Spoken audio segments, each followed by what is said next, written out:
সম্মানিত দর্শকবৃন্দ, আশা করি সকলে ভালো আছেন। আমি উজ্জ্বল পাল, উপসহকারী কৃষি অফিসার, লালপুর নাটোর। আসলাম সরিষার জমিতে। সরিষার ফুল কিন্তু শেষ হয়ে গেছে। তো ফুল ঝরে যাওয়ার পর, মানে ফুল যখন ঝরে যাবে, তখন কিন্তু আমার কৃষক ভাইরা এই সময় জমিতে আসে কম বা দেখে কম, পর্যবেক্ষণ করে কম।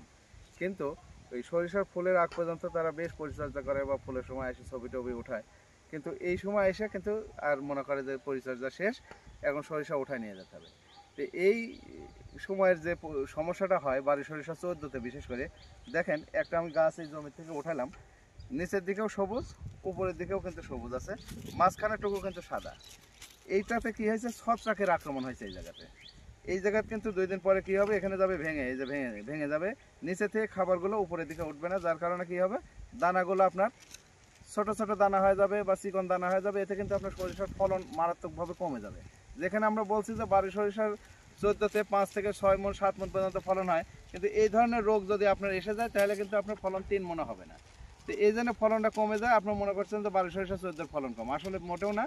এটাকে যদি আপনাকে যখন ফুলটা ঝেড়ে গেল, তখন ফুল শেষ হওয়ার পরে পরেই যদি আপনি একটা স্প্রে দেন, কি স্প্রে দিবেন, আপনি অ্যাজিস্ট্রবিন ডাইফেনাকোনাজল গ্রুপের যে ছত্রাকনাশকগুলো রয়েছে, যেমন অ্যামিস্টার টপ 1 মিলি পার লিটার, এটা স্প্রে করে দিতে পারেন। এর সাথে এবার আমি যোগ করলাম যেটা, সেটা হচ্ছে ট্রাইকোডার্মা গ্রুপের যে ছত্রাকনাশক, জৈব ছত্রাকনাশক রয়েছে, ট্রাইকস্ট, এটা 2 গ্রাম পার লিটার। এই দুইটা একসাথে করে স্প্রে দেন। আর একটা কী করবেন, যে এই সময় যে জাপ পোকার আক্রমণ হয়, অনেক সময় কী হয়, জাপ পোকার রস চুষে খেয়ে দানাগুলো ছোটো করে ফেলে।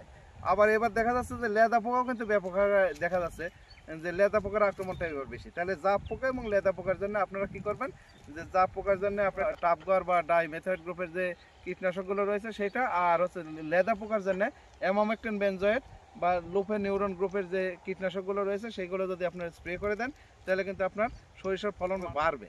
হ্যাঁ, আপনার দানাগুলো পরিপুষ্ট হবে, চকচকে হবে, সব দিক থেকে কিন্তু আপনি লাভবান হবেন। তো এখনও যারা আপনার সরিষার এই ফুলের শেষ পর্যায়ে আছে, পরিচর্যা করেননি, অবশ্যই আপনার শেষ মুহূর্তের এই পরিচর্যাটা করেন, তাহলে কিন্তু আপনার ফলন ব্যাপক হারে বাড়বে।